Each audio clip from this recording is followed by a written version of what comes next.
Hello friends, नमस्कार। मैं नीरज सिंह आप सभी का आपके अपने YouTube channel education for all पर स्वागत करता हूं।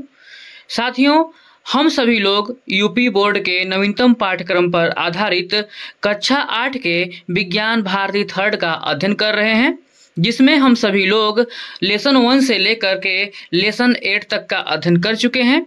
आज हम सभी लोग लेसन 9 का अध्ययन करेंगे। लेसन 9 के अंतर्गत हम सभी लोग दिव्यांगता पाठ का अध्ययन करेंगे।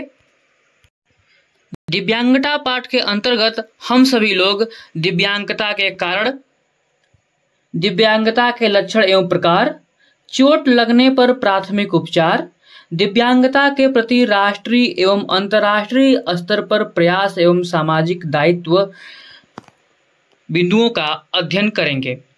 साथियों, यदि आप सभी लोग इस चैनल पर नए हैं तो इस चैनल को सब्सक्राइब कर दीजिएगा तथा नोटिफिकेशन बटन को प्रेस कर दीजिएगा, जिससे कि हमारे आने वाले अगले वीडियो का नोटिफिकेशन आपको सही समय पर मिल सके। तो साथियों, बिना देर किए हुए हम लोग अपने क्लास को शुरू करते हैं। तो सबसे पहले हम देखते हैं दिव्यांगता। लेसन का नाम है दिव्यांगता। तो प्यारे बच्चों, दिव्यांगता पहले होता क्या है, पहले इसे हम लोग जानते हैं। दिव्यांगता क्या है? दिव्यांगता को पहले हम लोग विकलांगता के नाम से जानते थे, लेकिन अब विकलांगता के नाम को समाप्त करके दिव्यांगता का नाम दे दिया गया है। दिव्यांगता मतलब होता है कि किसी व्यक्ति के शरीर में दिव्य अंग हो, वह दिव्यांगता कहलाता है। यह एक शाब्दिक अर्थ हुआ। और एक चीज यह हुआ कि जो व्यक्ति किसी भी कार्य में भाग न ले सके या फिर सीमित दायरे तक ही भाग ले सके, तो वह वैसे व्यक्ति जो होते हैं दिव्यांग की श्रेणी में आते हैं। आइए हम सभी लोग इस पुस्तक को पढ़ते हैं और सभी महत्वपूर्ण बिंदुओं को ध्यान से देखते हैं। जैसा कि इस पुस्तक में वर्णित किया गया है कि पिछले कक्षा में हमने स्वास्थ्य के विषय में विस्तार से पढ़ा। हम सभी ये जानते हैं कि यदि व्यक्ति में शारीरिक, मानसिक एवं भावनात्मक रूप से कोई रोग नहीं है और उसमें सभी कार्यों को करने की पर्याप्त क्षमता है, तो वह व्यक्ति स्वस्थ है। कोई भी व्यक्ति यदि शारीरिक रूप से, मानसिक रूप से, भावनात्मक रूप से उसे कोई रोग नहीं है, वह रोगग्रस्त नहीं है, तो वह सभी कार्यों को कर सकता है। और वह जब सभी कार्यों को कर सकता है तो वह व्यक्ति क्या कहता है? स्वस्थ कहा जाता है। आगे है कि आपने कुछ ऐसे लोगों को अपने आसपास देखा है जो स्वस्थ तो हैं, किंतु उनके हाथ या पैर सामान्य व्यक्तियों जैसे नहीं हैं। कुछ हमारे आपकी तरह बोल या सुन नहीं पाते हैं। कुछ ऐसे व्यक्ति हैं जो जन्म से सामान्य होते हैं, किंतु किसी दुर्घटना के कारण उनका कोई अंग क्षतिग्रस्त हो जाता है और जीवन भर उस अंग से संबंधित कार्य नहीं कर पाते हैं। कभी कभी तो व्यक्ति के सिर पर चोट लगने से वह अपना मानसिक संतुलन भी खो देता है। दरअसल इन सभी अवस्थाओं को, जिनमें शारीरिक अथवा मानसिक अक्षमता आ जाती हो, दिव्यांगता या विकलांगता कहते हैं। जैसा कि पाठ के शुरुआत में बताया गया कि दिव्यांगता का पहले नाम विकलांगता था, लेकिन अब विकलांगता के नाम को हटा करके दिव्यांगता कह दिया गया है। और दिव्यांगता क्या होता है कि शरीर या मानसिक अक्षमता, शारीरिक या मानसिक अक्षमता ही दिव्यांगता होता है। आगे देखते हैं। हमारे देश के प्रधानमंत्री जी ने विकलांग शब्द की जगह दिव्यांग शब्द के प्रयोग पर जोर दिया है। दिव्यांग से तात्पर्य है एक अतिरिक्त शक्ति। वही हमने बात किया था कि एक अतिरिक्त शक्ति, एक अतिरिक्त अंग, कभी कभी दिव्य अंग। हमने बात किया था दिव्य अंग की बात किया था। कभी कभी हम जब अपने दिव्यांग साथियों से मिलते हैं तो हमें उनकी आंखों से उनकी अक्षमता दिखती है और वे अपने आप को असहज एवं कमजोर समझने लगते हैं, जबकि ईश्वर ने इन्हें कुछ अतिरिक्त शक्तियां दी हैं। ये वे लोग हैं जिनके पास एक ऐसा अंग है जिसमें दिव्यता है। वही बात हमने पाठ के शुरुआत में कहा था कि दिव्य अंग मतलब कोई ऐसा अंग उनके पास है जिसमें दिव्यता है। इसलिए विकलांग की जगह इन्हें दिव्यांग कहना चाहिए। इसलिए विकलांग की जगह पर इन्हें दिव्यांग कहना चाहिए। ये तो इस पाठ की एक भूमिका हो गई, इंट्रोडक्शन हो गया। जो इस पाठ के अंतर्गत जो पहला टॉपिक था दिव्यांगता के कारण या दिव्यांगता क्या होता है, पहले वो जानते हैं। दिव्यांगता या अक्षमता देखते हैं। दिव्यांगता एक व्यापक शब्द है जिसका शाब्दिक अर्थ शरीर के किसी अंग की बनावट में कमी से होता है। अगर शरीर के किसी भी अंग में अगर बनावट में कोई कमी है, अर्थात सामान्य व्यक्ति से जब दूसरा व्यक्ति कुछ अलग है, उसमें कुछ कमी है, तो वह दिव्यांगता के श्रेणी में आएगा। दिव्यांगता के अनेक अर्थ हैं। एक स्थान से दूसरे स्थान तक जाने में असमर्थता, सुनने संबंधी दोष एवं दृष्टि में कमी को दिव्यांगता माना जाता है। विश्व स्वास्थ्य संगठन WHO वर्ल्ड हेल्थ ऑर्गेनाइजेशन के अनुसार अक्षमता किसी व्यक्ति को अलग अलग तरह से प्रभावित करती है। किसी अंग विशेष की कार्य क्षमता का सीमित होना, जिससे दिन प्रतिदिन की क्रियाएं प्रभावित होती हैं, उसे दिव्यांगता कहा जाता है। एक व्यक्ति जिसको कोई शारीरिक दोष है तो किसी भी प्रकार से उसे सामान्य क्रियाओं में भाग लेने से रोकता है अथवा उसे सीमित रखता है, उसे हम शारीरिक न्यूनताग्रस्त या दिव्यांग व्यक्ति कह सकते हैं। अर्थात दिव्यांग व्यक्ति वो होता है जो किसी भी क्रिया में या तो भाग न ले सके या फिर भाग ले तो सीमित दायरे में ही भाग ले सके, तो उसकी इस तरह की शारीरिक न्यूनताग्रस्त जो होता है उसे हम दिव्यांग व्यक्ति कह सकते हैं। दिव्यांगता का तात्पर्य शारीरिक या मानसिक अक्षमता डिसएबिलिटी होती है। शारीरिक अक्षमता में पेशी एवं स्नायु संबंधी विकार तथा हाथ पैर न होना आदि शामिल है, जबकि मानसिक अक्षमता में मानसिक बीमारी और मंदबुद्धि आदि शामिल किए गए हैं। इस तरह से हम लोग दिव्यांगता के बारे में पढ़ लिए। दिव्यांगता के कारण क्या होते हैं और इनके लक्षण क्या हैं, इसके बारे में हम लोग अगले पॉइंट में अध्ययन करेंगे, अगले टॉपिक में अध्ययन करेंगे। तो जो दिव्यांगता होती है वह अस्थायी, अस्थायी या निरंतर बढ़ने वाली हो सकती है।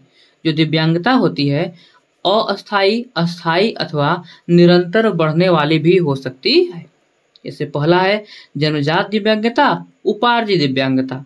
जन्मजात दिव्यांगता का अर्थ साफ साफ समझ में आ रहा है कि जो दिव्यांगता जन्म से हो, अर्थात जो शिशु हो वह दवा के प्रभाव से या किसी भी प्रक्रिया की वजह से वह माँ के गर्भ में ही कुपोषित हो गया हो, तो जब वो पैदा होगा तो वह दिव्यांग होगा, तो उसे जन्मजात दिव्यांगता कहते हैं।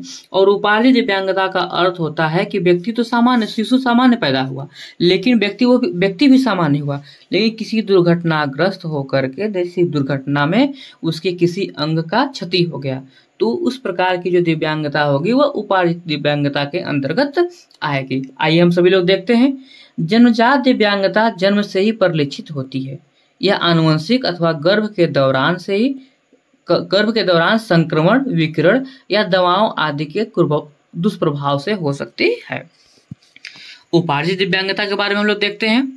उपार्जित दिव्यांगता जीवन काल में किसी भी समय हो सकती है, जैसे दुर्घटनाओं या आकस्मिक आघातों की स्थिति में शरीर के किसी अंग का क्षतिग्रस्त जो हो जाना है वह उपार्जित दिव्यांगता के अंतर्गत आता है। हम सभी लोग दिव्यांगता के प्रकार के बारे में पढ़ेंगे कि दिव्यांगता के क्या प्रकार हैं। तो जन्मजात या उपार्जित कारण से शरीर का कोई भी अंग प्रभावित हो सकता है। इसके कारण प्रभावित अंग की बनावट एवं कार्य समान नहीं रह जाते और सामान्य जीवन व्यतीत करने में कठिनाइयों का सामना करना पड़ता है। बदलते हुए सामाजिक परिवेश में दिव्यांगता की नई नई श्रेणियां प्रकाश में आई हैं। केंद्र सरकार ने कुछ नई अक्षमताओं को दिव्यांगता की श्रेणी में रखा है। अब 21 प्रकार की अक्षमताओं को दिव्यांगता की श्रेणी में रखा गया है। कुछ दिव्यांगता के प्रकार इस प्रकार हैं। अब कितनी अक्षमताओं को रखा गया है दिव्यांगता की श्रेणी में? 21। अब 21 तरह की जो दिव्यांग अक्षमता हैं उन्हें हम दिव्यांगता की श्रेणी में रखते हैं। उनमें से हम कुछ मुख्य अक्षमताओं के बारे में देखेंगे जिनको दिव्यांगता कहते हैं। और दिव्यांगता आपके क्लास में बच्चों या आपके 6 से 8 के क्लास में आप सभी लोग देखते होंगे कि कोई न कोई बच्चा या तो मानसिक रूप से या फिर पैर से या हाथ से या सुनने की क्षमता से या मानसिक बुद्धि की तरफ से वह किसी तरह से वह अक्षम होता है, तो वह बच्चा दिव्यांग होता है। या फिर आप लोग अपने गांव घर में अपने आसपास भी देखते होंगे कि कोई न कोई व्यक्ति ऐसा जरूर होगा जो दिव्यांगता की श्रेणी में आता होगा। हो सकता है कोई व्यक्ति जन्म से दिव्यांग न हो, लेकिन वह किसी दुर्घटनाग्रस्त होने की वजह से वह दिव्यांगता की श्रेणी में आ गया हो या फिर वह दिव्यांग हो गया हो। तो आप लोग दिव्यांगता से परिचित हो चुके हैं, दिव्यांगता होता क्या है इसे आप जान चुके हैं। अब जो गवर्नमेंट है, सरकार है, 21 प्रकार के अक्षमताओं को दिव्यांगता की श्रेणी में रखती है या फिर रखा जाता है। तो उसमें से हम कुछ दिव्यांगता के बारे में हम लोग देखते हैं। इससे पहले दृष्टिबाधिता। दृष्टिबाधिता का अर्थ होता है कि दृष्टि माने सीधी सी बात है आंखों की रोशनी से संबंधित है। तो आंखें हमारे आसपास की चीजों को देखने के लिए सक्षम बनाती हैं।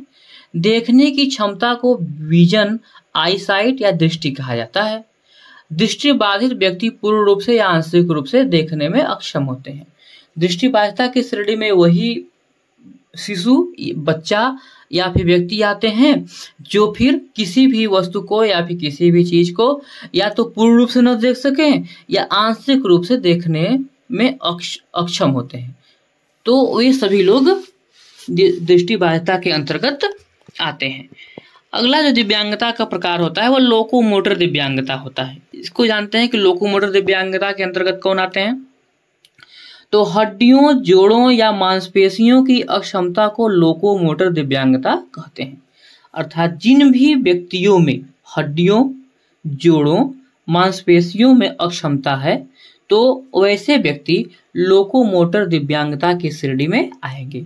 यह दिव्यांगता पोलियो, रीढ़ की हड्डी में चोट लगने से, सेरेब्रल पैलेसी, फ्रैक्चर आदि के कारण होती है। इसमें प्रभावित अंगों की हड्डियों की बनावट एवं कार्य सामान्य नहीं रह जाती है। अगर मान चलिए कोई भी व्यक्ति है किसी दुर्घटनाग्रस्त, उसके हड्डी फ्रैक्चर हो जाते हैं तो वह फिर जुड़ नहीं पाता है या फिर टेढ़ा हो जाता है, तो वह व्यक्ति मजबूर होकर के या तो लकड़ी की सहायता से, डंडी की सहायता से चलता है या फिर लंगड़ते हुए चलता है, तो वह व्यक्ति लोकोमोटर दिव्यांगता में आ जाता है। और जिन भी व्यक्तियों के हड्डियों या जोड़ों या मांसपेशियों में भी अक्षमता होती है वो सभी भी लोकोमोटर दिव्यांगता के अंतर्गत ही आते हैं। अगला है श्रवण दिव्यांगता। श्रवण से संबंधित समझ गए होंगे, सुनने से संबंधित है यह। तो देखते हैं, किसी व्यक्ति का पूरी तरह से ध्वनि सुनने में अक्षम होना श्रवण दिव्यांगता कहलाता है। अर्थात जो व्यक्ति बहरा है, जो व्यक्ति सुन नहीं सकता है, वह श्रवण दिव्यांगता के अंतर्गत आएगा। यह कान के पूर्ण विकास के अभाव या कान की बीमारी या चोट लगने की वजह से हो सकता है। सुनना सामान्य रूप से बोलने एवं भाषा के लिए प्रथम आवश्यकता है। बच्चा परिवार या आसपास के वातावरण में लोगों की बोली सुनकर ही बोलना सीखता है। हम हों या आप हों या कोई भी हो, जो बोलने की कला सीखता है वह अपने समाज से सीखता है, अपने घर से सीखता है। जैसे उसके घर के लोग, उसके आसपास के लोग बोलते हैं, उस तरह से वह बच्चा बोलना सीखता है। हम सभी लोग भी वैसे ही सीखे हैं। तो जो व्यक्ति अगर सुन ही नहीं सके तो क्या सीखेगा? तो उसमें सीखने की क्षमता कम हो जाती है। और जो सुन नहीं सकता है वह श्रवण दिव्यांगता के अंतर्गत आता है। आगे देखते हैं, श्रवण बाधिता के कारण बच्चा बोलने में सक्षम नहीं हो पाता है। जो बच्चा बहरा होता है अक्सर वह बच्चा बोल भी नहीं पाता है। ये बात जानते रहिएगा। आगे है डिसलेक्सिया। ध्यान से देखिएगा, यह थोड़ा सा अलग शब्द हो सकता है आप लोगों के लिए, तो इसे आप लोग ध्यान से देखिएगा। डिसलेक्सिया, इसके बारे में आप लोग नहीं सुने होंगे। तो डिसलेक्सिया देखिएगा, और एक होता है डिस्ग्राफिया। तो पहले हम डिसलेक्सिया के बारे में देखते हैं। डिसलेक्सिया जो होता है पढ़ने लिखने से संबंधित विकार है, जिसमें बच्चों को शब्द पहचानने, पढ़ने, याद करने और बोलने में परेशानी होती है। अर्थात जिन भी बच्चों को शब्द पहचानने, पढ़ने, याद करने और बोलने में परेशानी होती है, डिसक्लेसिया के अंतर्गत वो सभी आते हैं। आगे देखिए, डिस्क्लेसिया से ग्रसित बच्चे अक्षरों और शब्दों को उल्टा पढ़ते हैं। कैसे पढ़ते हैं? उल्टा पढ़ते हैं, और कुछ अक्षरों का उच्चारण भी नहीं कर पाते हैं। इनकी उच्चारण क्षमता सामान्य बच्चों की अपेक्षा काफी कम होती है। यह 3 से 15 साल के बच्चों में सामान्यतः पाया जाता है। डिस्क्लेसिया कोई मानसिक रोग नहीं है। डिस्क्लेसिया जो होता है यह मानसिक रोग नहीं है, लेकिन जो बच्चा है वह शब्द को पहचानने में, पढ़ने में, याद करने और बोलने में उसको परेशानी होती है। आगे चलते हैं, डिस्ग्राफिया। डिस्क्लेसिया क्या हुआ? शब्द को पहचानने, पढ़ने, याद करने और समझने में उसको दिक्कत होता है। अब डिस्ग्राफिया के बारे में लोग देखते हैं, तो डिस्ग्राफिया जो होता है, डिस्ग्राफिया सुसंगत, अच्छे ढंग से रूप से न लिख पाने की एक अक्षमता है। डिस्क्लेसिया और डिस्ग्राफिया, इस दोनों चीज को याद किए रहिएगा। आप लोग जब आगे पढ़ते हुए जाएंगे, तो जब कॉम्पिटेटिव एग्जाम यानी प्रतियोगी परीक्षा देंगे, तो उस समय आप लोगों को डिस्क्लेसिया और डिस्ग्राफिया से प्रश्न पूछे जाते हैं। तो डिस्क्लेसिया जो होता है वह किसी भी शब्द को पहचानने में, समझने में, उच्चारण करने में जो दोष होता है वह डिस्क्लेसिया के अंतर्गत आता है। और डिस्ग्राफिया क्या होता है? डिस्ग्राफिया में जो होती है वो लिखने की क्षमता विकसित नहीं हो पाती है। देखते हैं, डिस्ग्राफिया सुसंगत रूप से न लिख पाने की एक अक्षमता है। यह एक दिमागी बीमारी की पहचान के रूप में चिन्हित है। डिस्ग्राफिया एक प्रकार का लेखन विकार है जो लेखन के कौशल पर असर डालती है। इसमें स्पेलिंग, हस्तलेखन और शब्दों, वाक्यों और पैराग्राफ को संयोजित करने जैसे कौशल बाधित होते हैं। डिस्ग्राफिया से पीड़ित बच्चों को सही रूप से लिखने में कठिनाई होती है तथा इनके लिखने की गति भी धीमी होती है। डिस्ग्राफिया जो है वह लिखने से संबंधित है, और डिस्क्लेसिया जो है वह शब्दों को पहचानने, समझने, याद करने से संबंधित है। मुख्य पॉइंट है ये, इसे याद किए रहिएगा। आगे हम सोचते हैं और समझते हैं, विचार करते हैं, यदि किसी भी व्यक्ति को चोट लग गया तो उस पर आप उस समय कौन सा प्राथमिक उपचार करेंगे। इसके बारे में भी सामान्य जानकारी आप लोगों को इस पुस्तक के माध्यम से दिया गया है। तो हम सभी लोग देखते हैं, चोट लगने पर प्राथमिक उपचार। विद्यालय में अक्सर चोट लगने पर शिक्षिका या शिक्षक जो होते हैं तुरंत दवाई पट्टी करते हैं। आप सभी लोग देखे होंगे कि आप सभी लोग जब खेलते रहते हैं, कोई भी खेल खेलते हैं, अगर आपको किसी वजह से चोट लग जाता है तो जो भी आपके टीचर्स होते हैं वह तुरंत मरहम पट्टी आपका करते हैं। तो एवं स्थिति गंभीर होने पर क्या करते हैं, आपको या तो घर भेजते हैं तो फिर चिकित्सक के पास भेज दिया जाता है। अब जरा सोचकर बताइए कि यदि शिक्षिका तुरंत दवाई पट्टी नहीं करती तो क्या होता? क्या होता बताइए? हाँ, यही होता कि चोट लगता तो ब्लड ज्यादा निकलता, अगर प्राथमिक उपचार ना होता तो इन्फेक्शन फैल जाता, है ना? हाँ, यही होता। चोट लगने पर यदि पीड़ित व्यक्ति को तुरंत उपचार न दिया जाए तो उसकी स्थिति और भी बिगड़ सकती है। इसलिए चोट लगने पर या बीमार होने पर तुरंत उपचार दिया जाता है। इस प्रारंभिक उपचार को ही प्राथमिक उपचार कहते हैं। जो प्रारंभिक उपचार होता है वही प्राथमिक उपचार होता है। जब किसी भी व्यक्ति को, बच्चे को चोट लग गया और उस समय जो तुरंत का उपचार होता है वही प्राथमिक उपचार होता है। आगे देखते हैं, प्राथमिक उपचार सिर्फ चिकित्सा सुविधा मिलने के पहले तक पीड़ित व्यक्ति की स्थिति को बिगड़ने से बचाने तथा कुछ आराम देने के लिए होता है। प्राथमिक उपचार चिकित्सक का विकल्प नहीं है। प्राथमिक उपचार सिर्फ आपको अस्पताल तक, हॉस्पिटल तक पहुंचाने का एक माध्यम होता है कि आप तब तक स्वस्थ रहिए, मतलब सही से रहिए, जिससे कि आप अस्पताल तक पहुंच जाइए और अस्पताल पहुंचने पर आपका सही ढंग से इलाज हो सके। प्राथमिक उपचार के लिए कुछ आवश्यक सामग्री एक पेटी में रखी जाती है। इस पेटी या बॉक्स को प्राथमिक उपचार पेटी कहते हैं, फर्स्ट एड बॉक्स कहते हैं। यह पेटी प्रारंभिक रूप से रोगी का उपचार करने के लिए बहुत उपयोगी होती है। बच्चों, आप सभी लोग अपने विद्यालय में भी फर्स्ट एड बॉक्स देखे होंगे, देखे हैं ना? हाँ, फर्स्ट एड बॉक्स देखते हैं। अब देखते हैं कि फर्स्ट एड बॉक्स में होता क्या क्या है। फर्स्ट एड बॉक्स में क्या क्या होता है देखते हैं। तो प्राथमिक उपचार पेटी में निम्नलिखित वस्तुएं होती हैं। क्या क्या?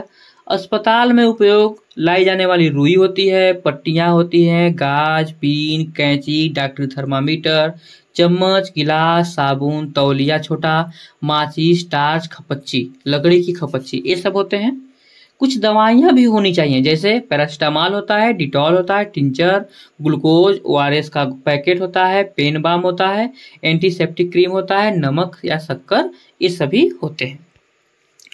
आगे देखते हैं, जो पैरासीटामॉल टेबलेट होता है उसका क्या काम होता है, आप लोग जानते होंगे, फेमस दवा है।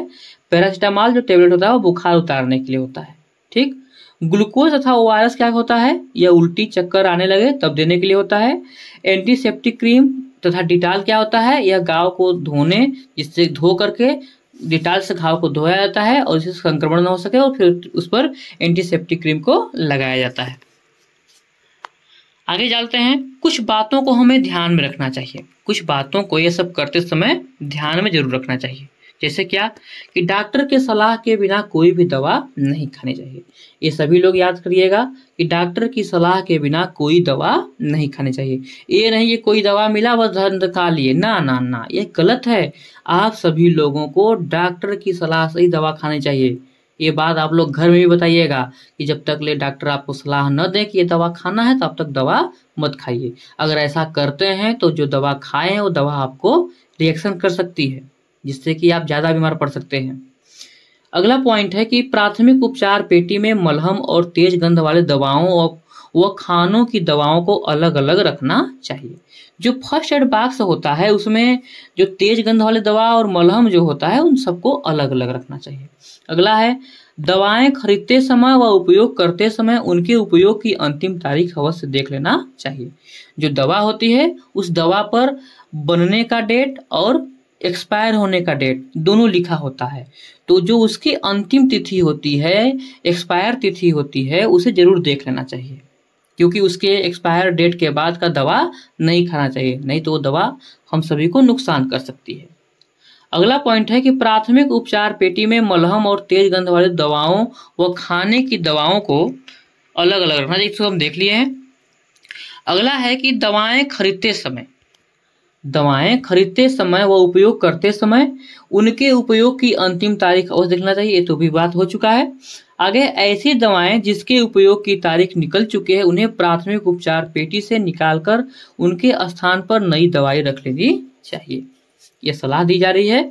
यात्रा पर जाते समय प्राथमिक उपचार पेटी अवश्य साथ ले जाना चाहिए। अगर आप कहीं जा रहे हैं, टूर पर जा रहे हैं, तो आप लोग प्राथमिक उपचार की पेटी अपने साथ अवश्य रखें।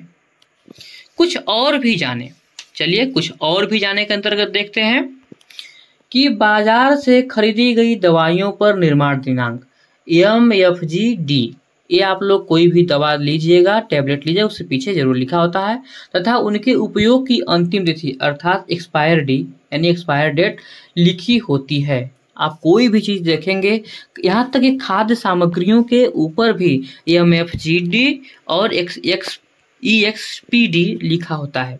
दवाई खरीदते और उपयोग करते समय यह दिनांक जरूर पढ़ना चाहिए, क्योंकि एक्सपायर डेट की दवाइयाँ लेना बहुत नुकसानदेह होता है।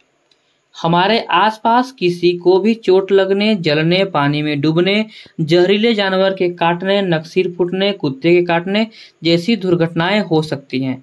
ऐसे में क्या क्या प्राथमिक उपचार करना चाहिए यह भी जानना आवश्यक है, यह हम सभी को जानना आवश्यक है। हम लोग को अगर हमारे गांव के आसपास, घर के आसपास या फिर हमारे विद्यालय में ही किसी को दुर्घटना हो गया किसी के साथ, या किसी को जहरीला जानवर काट लिया, या पानी में वो व्यक्ति डूब गया, या फिर उसे चोट लग गई या जल गया, तो क्या हम लोग प्राथमिक उपचार करेंगे उसके बारे में हम लोग देखेंगे। तो चोट लगने पर जो किया जाने वाला प्राथमिक उपचार क्या है? यदि चोट गंभीर हो तो चिकित्सक को बुलाना चाहिए। अगर चोट ज़्यादा हो, आपको लगे कि नहीं हमारे यहाँ यह फर्स्ट एड बॉक्स से यह कंट्रोल नहीं हो पाएगा, तो डॉक्टर को बुलाना चाहिए, या पीड़ित व्यक्ति को चिकित्सक के पास ले जाने का प्रयास करना चाहिए। आप लोगों को बताया गया है कि यदि आप लोगों को अस्पताल जाना है तो आप सभी लोग 102 या 108 पर कॉल करके आप लोग अस्पताल पहुंच सकते हैं। मुख्य रूप से 108 नंबर पर आप कॉल करेंगे। अगर आपको चोट लगा है तो आप 108 नंबर पर कॉल करेंगे, एम्बुलेंस की सेवा आपको मिलेगी, आप हॉस्पिटल तक पहुंच सकते हैं। अगला है कि घायल अंग से यदि रक्त बह रहा हो तो उसे बंद करने का प्रयास करना चाहिए, क्योंकि अधिक रक्त बह जाने से प्राणों का खतरा हो सकता है। तो रक्त कैसे बंद करेंगे? रक्त का अर्थ है ब्लड। कैसे बंद करेंगे? आप लोग साफ कपड़े से या फिर आपके फर्स्ट एड बॉक्स में जो पट्टी रखी हुई है उससे आप कस करके बांधेंगे, जिससे कि ब्लड बंद हो। ये ध्यान रखना है, साफ कपड़ा। आगे है तेज बहते हुए रक्त को रोकने के लिए हाथ को हृदय से ऊंचा रखना चाहिए। ऐसे में यदि बर्फ उपलब्ध हो तो उसे साफ कपड़े में लपेटकर चोट वाले स्थान पर रखने पर रक्त का बहाव कम हो जाता है। ये जानते रहिए, यदि ब्लड को रोकना है तो साफ कपड़े में लपेटकर चोट वाले स्थान पर, यदि कपड़े में बर्फ लपेटकर उस पर चोट जहां लगा है वहां पर रखेंगे तो ब्लड का जो बहाव है वह रुक जाता है, कम हो जाता है। चोट को रेत या मिट्टी से बचाना चाहिए। हाँ, ये आदत बहुत खराब है। बहुत से लोगों को देखते हैं कि जब चोट लगता है तो धूल से उस पर धूल रखने लगते हैं। नहीं, ये गलत है। रेत या मिट्टी से बचाना चाहिए, क्योंकि रेत हो या मिट्टी हो उसमें न जाने कितने वायरस बैक्टीरिया होते हैं जो कि आपके शरीर को इन्फेक्टेड कर सकते हैं। आप और ज़्यादा परेशानी बढ़ सकते हैं, इसलिए सबसे बचाना चाहिए। चोट पर मक्खी नहीं बैठने देना चाहिए। मक्खियाँ भी बहुत हानिकारक होती हैं। यह न जाने कहाँ कहाँ बैठी होती हैं और वहाँ के बैक्टीरिया वायरस को ले जा करके आपके चोट पर रख देंगे, जिससे कि आपका शरीर इन्फेक्टेड हो जाएगा। तो चोट पर मक्खी नहीं बैठने देना चाहिए, इसे भी ध्यान देना चाहिए। साधारण चोट हो तो एंटीसेप्टिक घोल से साफ करके दवा लगाकर पट्टी बांध देना चाहिए। पर गंभीर चोट हो तो घायल व्यक्ति को चिकित्सक के पास ले जाना चाहिए। बात समझ में आ गई? अगर चोट साधारण हो तो एंटीसेप्टिक क्रीम लगा दीजिए, डेटॉल से धुल दीजिए, एंटीसेप्टिक क्रीम लगा दीजिए। और यदि चोट अधिक ज़्यादा हो तो आप चिकित्सक के पास अर्थात डॉक्टर के पास ले जाइए। आगे देखते हैं कि दिव्यांगता के प्रति राष्ट्रीय एवं अंतर्राष्ट्रीय स्तर पर प्रयास। दिव्यांगता के प्रति राष्ट्रीय एवं अंतर्राष्ट्रीय स्तर पर क्या प्रयास हो रहे हैं, इसे भी देखते हैं। भारत का संविधान अपने सभी नागरिकों के लिए समानता, स्वतंत्रता, न्याय व गरिमा सुनिश्चित करता है और स्पष्ट रूप से यह दिव्यांग व्यक्तियों समेत यह संयुक्त समाज बनाने पर जोर डालता है। हाल के वर्षों में दिव्यांगों के प्रति समाज का नजरिया तेजी से बदला है। यह माना जाता है कि यदि दिव्यांग व्यक्तियों को समान अवसर तथा प्रभावी पुनर्वास की सुविधा मिले तो वे बेहतर गुणवत्तापूर्ण जीवन व्यतीत कर सकते हैं। भारतीय पुनर्वास परिषद अधिनियम 1992 के अंतर्गत पुनर्वास सेवाओं के लिए इस प्रकार के प्रावधान किए गए हैं। निम्नलिखित 7 राष्ट्रीय संस्थान हैं जो इस क्षेत्र में काम कर रहे हैं। वे इस प्रकार हैं। जो 7 राष्ट्रीय संस्थान हैं वह इस पर काम करते हैं, उनको हम लोग देख लेते हैं। जैसे शारीरिक विकलांग संस्थान नई दिल्ली, राष्ट्रीय दृष्टि विकलांग संस्थान देहरादून, राष्ट्रीय आर्थोपेडिक विकलांग संस्थान कोलकाता, राष्ट्रीय मानसिक विकलांग संस्थान सिकंदराबाद, राष्ट्रीय श्रवण विकलांग संस्थान मुंबई, राष्ट्रीय पुनर्वास तथा अनुसंधान संस्थान जो है कटक, राष्ट्रीय बहुविकलांग सशक्तिकरण संस्थान चेन्नई। ये 7 संस्थान हैं जो दिव्यांगता के प्रति राष्ट्रीय एवं अंतर्राष्ट्रीय स्तर पर प्रयास कर रहे हैं, सहयोग कर रहे हैं। कुछ और भी जाने देखते हैं। दिव्यांग व्यक्तियों को सशक्तिकरण के क्षेत्र में उत्कृष्ट कार्य करने के लिए उत्तर प्रदेश राज्य को राज्य का राष्ट्रीय पुरस्कार भारत सरकार द्वारा 3 दिसंबर 2015 को विश्व दिव्यांग दिवस पर प्रदान किया गया। विश्व दिव्यांग दिवस कब मनाया जाता है? 3 दिसंबर को। और 3 दिसंबर 2015 को उत्तर प्रदेश राज्य को सर्वश्रेष्ठ राज्य का राष्ट्रीय पुरस्कार भारत सरकार द्वारा दिया गया, ये जानते रहिएगा। उत्कृष्ट एवं बाधा रहित वातावरण के लिए डॉक्टर शकुंतला मिश्रा राष्ट्रीय पुनर्वास विश्वविद्यालय लखनऊ को 3 दिसंबर 2014 विश्व दिव्यांग दिवस के अवसर पर भारत सरकार द्वारा राष्ट्रीय पुरस्कार प्रदान किया गया। ठीक, 3 दिसंबर को क्या किया गया? दिव्यांग के अवसर पर भारत सरकार द्वारा राष्ट्रीय पुरस्कार प्रदान किया गया। किसे पुरस्कार प्रदान किया गया? डॉक्टर शकुंतला मिश्रा राष्ट्रीय पुनर्वास विश्वविद्यालय लखनऊ को। अगला है 40% या उससे अधिक किसी भी प्रकार की अक्षमता वाले व्यक्तियों को दिव्यांग कहा जाता है। दिव्यांगता 40% है तो दिव्यांगता प्रमाण पत्र मुख्य चिकित्सा अधिकारी अथवा सामुदायिक स्वास्थ्य केंद्र या प्राथमिक स्वास्थ्य केंद्र के डॉक्टर द्वारा उपलब्ध कराए जाते हैं। आगे देखते हैं अंतर्राष्ट्रीय विकलांग विकास कंसोर्टियम IDDC। IDDC का अर्थ है अंतर्राष्ट्रीय विकलांगता विकास कंसोर्टियम। इसे आप सभी लोग याद कर लीजिएगा। IDDC सहयोग और सूचना के आदान प्रदान के माध्यम से दिव्यांग लोगों के अधिकारों को बढ़ावा देता है। मोबिलिटी इंटरनेशनल USA MIUSA अर्थात मोबिलिटी इंटरनेशनल USA अंतर्राष्ट्रीय विकास और दिव्यांगता कार्यक्रम दिव्यांगों और विकास के प्रतिभागियों के रूप में दिव्यांग लोगों को अपील करने के लिए दिव्यांगता समुदाय और अंतर्राष्ट्रीय विकास समुदाय के बीच एक पुल के रूप में कार्य करता है। कौन काम करता है? मोबिलिटी इंटरनेशनल USA अंतर्राष्ट्रीय विकास और दिव्यांगता कार्यक्रम जो है दिव्यांग और विकास के प्रतिभागियों के रूप में दिव्यांग लोगों को शामिल करने के लिए दिव्यांगता समुदाय और अंतर्राष्ट्रीय विकास समुदाय के बीच एक पुल के रूप में काम करता है।